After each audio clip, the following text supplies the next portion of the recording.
Good day, everyone, and welcome to this CWNP webinar on Kali Linux Wi-Fi analysis.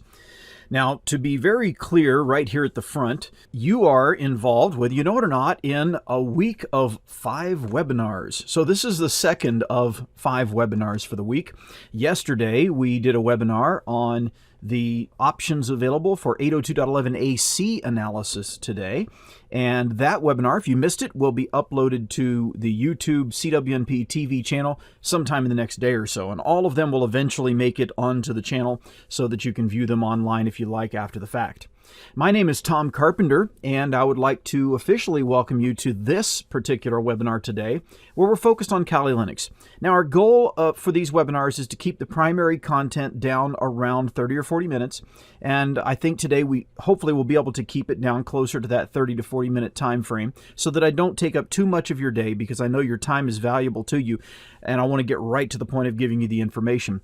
Of course, some of you are even attending at midnight right now, so I thank you very much for doing that. It's an honor. Today we're talking about an open source distribution of Linux, which is available and designed specifically for penetration testing and things like this. If you are new to Kali Linux, then you'll get some good information here today to get things up and running, because our primary goal today is to get you up and running to where you can get protocol analysis working on Kali Linux and see the different options that are available to you there.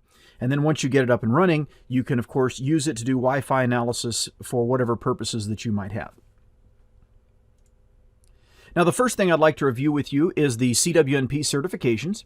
And we do have 5 different testable certifications and then a 6th certification as well. Let's talk about these. First of all, the entry-level certification for sales professionals and technologists working in smaller wireless networks and so forth would be CWTS. This is going to help you to be able to understand the basics of Wi-Fi. And then you have CWNA. CWNA begins to focus on administrative capabilities. Administrative capabilities in an enterprise environment. And so what you're dealing with there is having the understanding of Wi-Fi from the perspective of large-scale architectures and being able to plan and implement such a network, but more importantly, administrate. And then we go to the very specific professional levels: design, secure, and troubleshoot. The CWNP certifications go all the way up to the expert level. Now, that level is beyond testing because the other 5 do require that you pass a test. The CWNE requires that you are a CWNA, CWDP, CWSP, and CWAP. So all of these are required to be a CWNE, but in addition to that, your application is reviewed by the Board of Advisors, and they verify that you have the experience and knowledge and background working in wireless to qualify for the CWNE credential. So it's certainly an elite credential in the wireless LAN industry. Now, one other thing I'd like to point out to you is that you have the option of attending the CWNP conference this September. This conference is going to be on September 22nd, 23rd, and 24th. And the conference, lasting 3 days, will have several different people that are presenting from industry. These are experts in the industry that will be teaching on various topics related to wireless. The important thing for you to know is that by attending this conference or viewing this video on YouTube, you can get $100 off the conference cost by using the coupon code Wi-Fi100. And this conference is going to be a very important conference with a lot of cutting-edge technology addressed, as well as a lot of predictions for the future of Wi-Fi and where things are going. So very valuable information there. You can learn more by going to cwnp.com/wirelessconference, or you can just go to cwnp.com and then click on the ad that is on the main page. So what are we talking about today? Well, we're going to talk briefly about getting Kali Linux. How do you actually get it? What hardware might you want to have? And then we'll look at a demonstration and have times for questions. So we'll go ahead and jump right in. First of all, getting Kali Linux. When it comes to getting Kali Linux, you have really 3 basic options.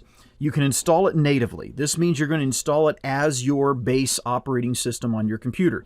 So you could do this on a laptop or desktop machine and install it. Obviously, if you're doing protocol analysis, you probably want it on a laptop. So you can install it natively, actually running on the machine. The second option would be to run it as a bootable ISO. So you can actually boot off of a DVD image and run it as a live distribution in that way. Now, the issue with that obviously is your customization of the installation is very limited. So I don't really recommend that as a very good solution for someone who wants to seriously use it in the long term, but it is a certain possibility as you first begin to learn and work with it. Another option is to use whatever OS you already use. Maybe you use Windows, maybe you use Mac OS. Just use whatever OS you already use and then run Kali Linux as a virtual machine. You can run it in VirtualBox, you can run it in VMware Player, so you do have different options for running it in a virtual machine. You can download it from kali.org/downloads, and there they have ISO images available. So you can download those images, and from there you can boot them as live distributions. You can use that to install it either natively or in a VM. Also, Offensive Security has VMware and ARM images. So you have images there for some of these devices that are very popular for hobbyists today, like Raspberry Pi. Some of us were talking about that before the webinar began today.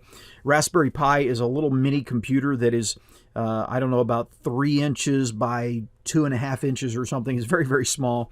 And I have one of them, and you can get it up and running. It actually runs Kali Linux off of an SD card for its storage, and then you can get a little what's sometimes called a mini or micro adapter, USB adapter, that is 11N, and plug it into that and use it for protocol analysis. So you can actually do it with some interesting little devices there. We're going to focus on running it in a virtual machine today, so we'll be looking at using a VMware image. And now this is the VMware image that was downloadable from offensivesecurity.com, but it's been modified as well. Some extra things have been added and things like that. So don't assume yours would automatically look and behave exactly like mine if you start from there. But basically, this is how you can get Kali Linux and get it up and running for your analysis. Now, once you get Kali Linux, the distribution, one of the first things you're going to want to do is update it. The concept here is at the console, you can run apt-get update and then apt-get upgrade. Apt-get update updates the cache, and apt-get upgrade actually goes through and upgrades everything that you have installed. So I always recommend doing this right after you get Kali Linux installed so that you have this running for you.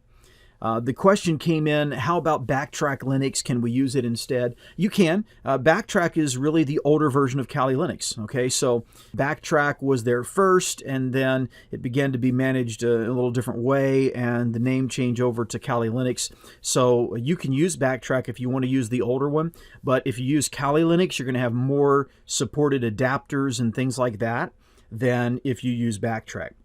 So using the newer version of the distribution just gives you a lot wider support and so forth for the different adapters that you might have available to you.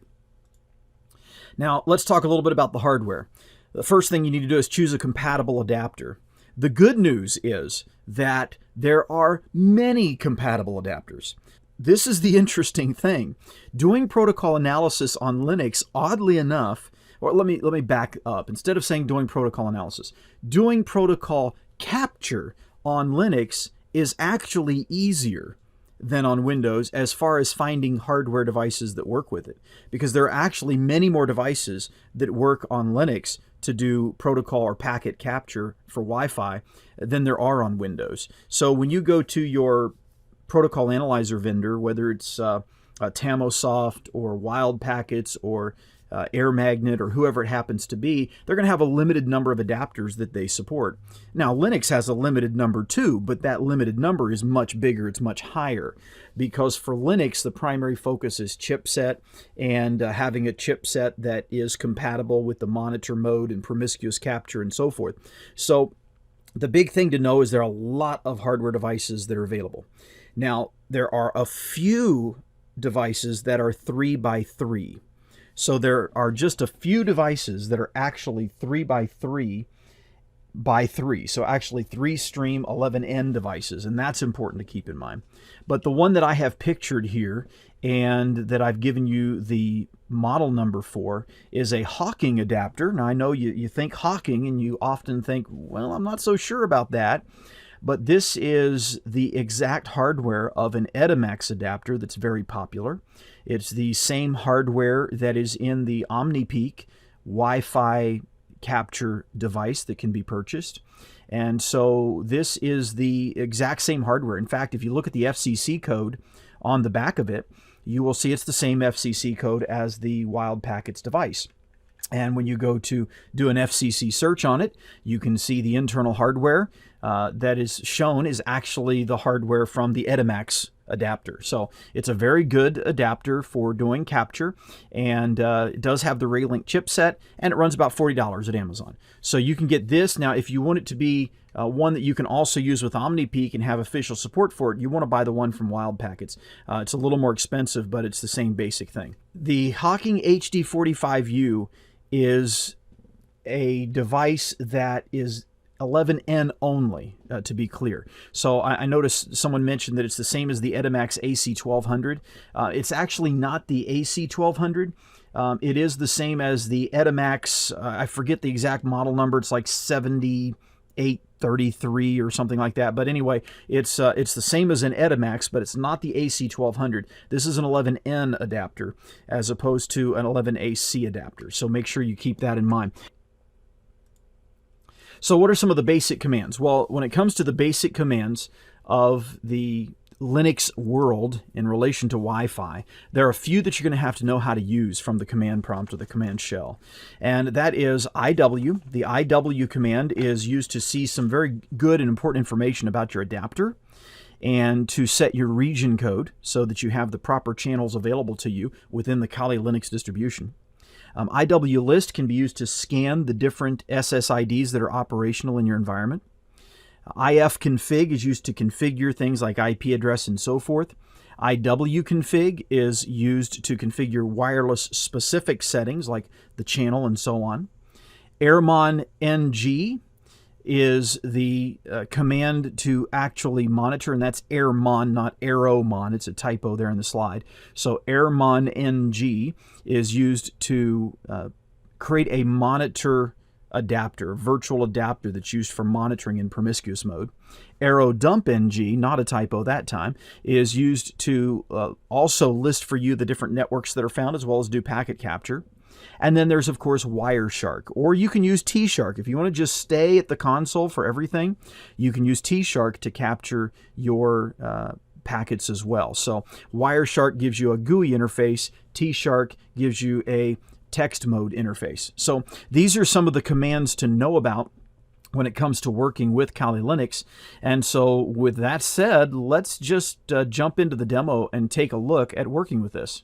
And I have here VMware Workstation, which is what I'm using, but you can use VMware Player as well. And when you use VMware Player, the big difference is you can run one virtual machine at a time. So with VMware Workstation, you can run multiple virtual machines. VMware Player, you can run one at a time. That's why a lot of people like to use VirtualBox instead of VMware Player as their free virtual machine environment. So I'm going to go ahead and power on my Kali Linux virtual machine.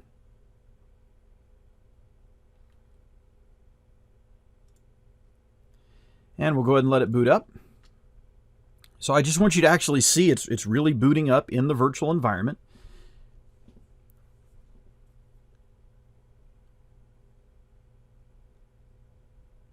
Okay, we're back and active, and so now we are seeing the login screen. So we'll go ahead and log in with the default user that is built into Kali Linux, which is root. And then that'll take you into your desktop environment. And once in the desktop environment, you can actually see the basic desktop interface that's available to you. So what we're actually going to do is go out to the console. And the first thing I'm going to do is type IWconfig and see if I have any wireless adapters. And I do not. So what I'm going to do is plug in a wireless adapter. And I'm going to make sure that it has been connected to my virtual machine. And we see right here that it is connected. So now if I type IWconfig, you can see that I do have a device. So the point is, it's a compatible device that just works right out of the box with Kali Linux. You really don't have to do anything per se to make it work. It works out of the box. So that's a great advantage to you because you can get started a whole lot easier and a whole lot more quickly. So we have the interface there. And what I want to do is just show you a few of the different commands that you might work with when it comes to these interfaces. The first one is the IW command, and probably one of the most overlooked is the simple IW space phi. When you use this command, it gives you a lot of very valuable information about your adapter. And so if we scroll all the way back to the beginning, we can see first of all that it's capable of HT20 and 40. So it can do either a 20 megahertz 802.11n or 40 megahertz 802.11n channel. We can see that it supports the short guard interval. We can see that it is a 3 spatial stream adapter right here. So all of this is very interesting information to us. We can see the different frequencies that are supported and what the power level is that is allowed for them. Now this is all based on your region. So there are regulatory agencies that determine what you are and are not allowed to do. And so these different channels that are available are going to be based on the region that you're in.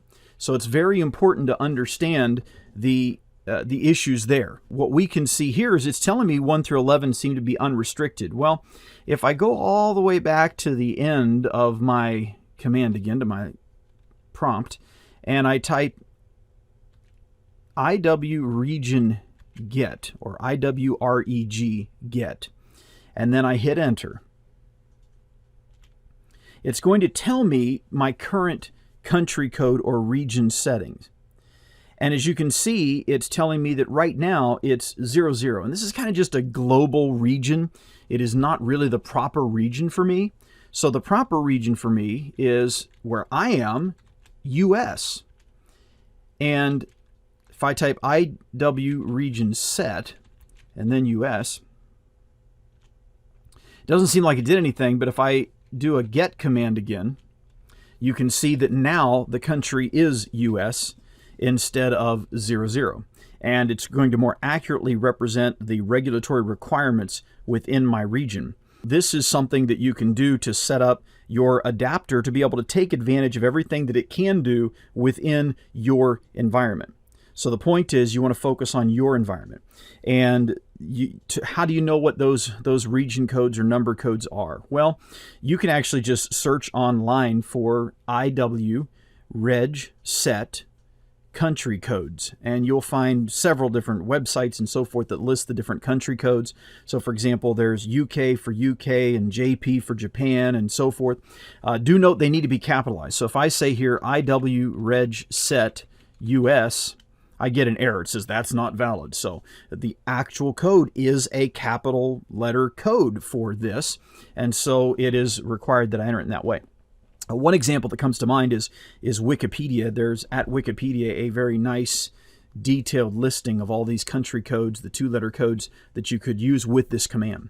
So the 2-letter codes come from regulatory guidance, and therefore this command simply uses those codes. But this is actually based on a database that's built into Linux, and that database could be modified, and you'll see videos and documents about, hey, how do I modify my region database so that I can change my output power to be more than what my region code allows? Well, there are ways that you can do that, but it's breaching the law or policy of your local regulatory body. So it's not something you'd certainly want to do in your business environment. So be careful with those kinds of recommendations that you might see. IW is the command that is used to look at the region codes. And then IWconfig, as we saw, allows us to see the different adapters that are out there. But if I say IWconfig with help, you can see that there are a lot of different things that I can do on an interface.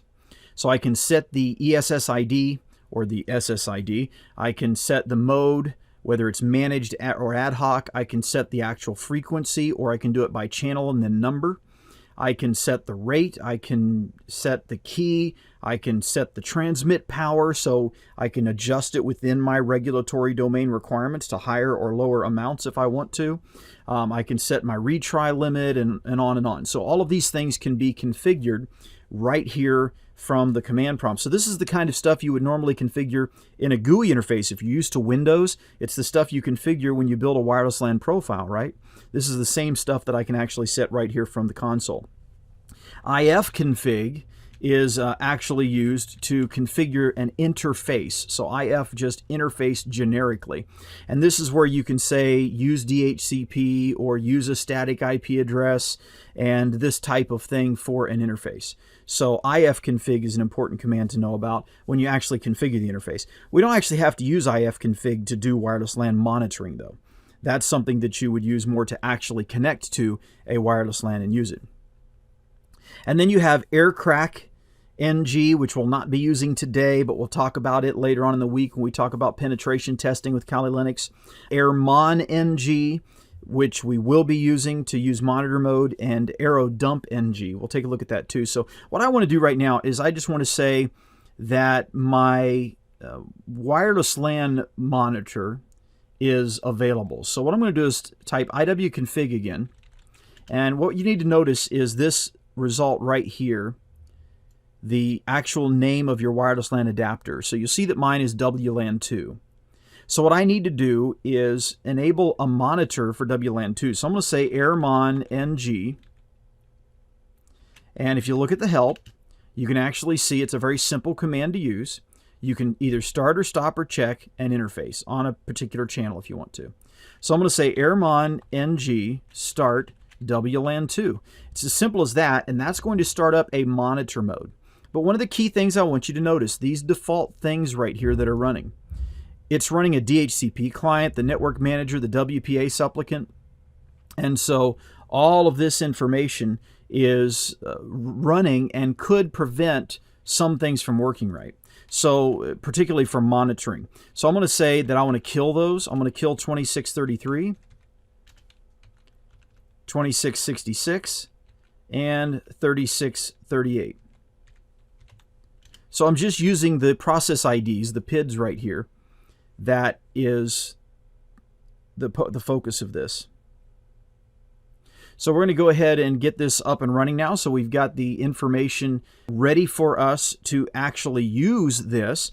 But I'm going to say iwconfig mon0, which you'll notice right here was the monitor interface that was created. And we're going to say channel 36.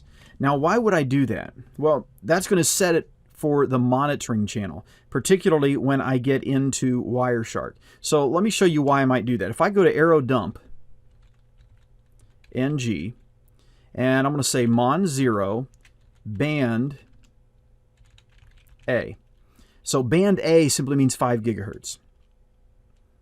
Okay, so we'll run that. And what that's going to do then is look at the 5 gigahertz channels, and as it finds information, the different networks that are available on the channels, it's going to come back and let me know about those. Well, we can see that I actually have a network on channel 36. And so that's the one that I want to monitor. Now it's going to find it's getting into the higher part of the 5 gigahertz frequency band here. So it's about to report some other networks that are there as well.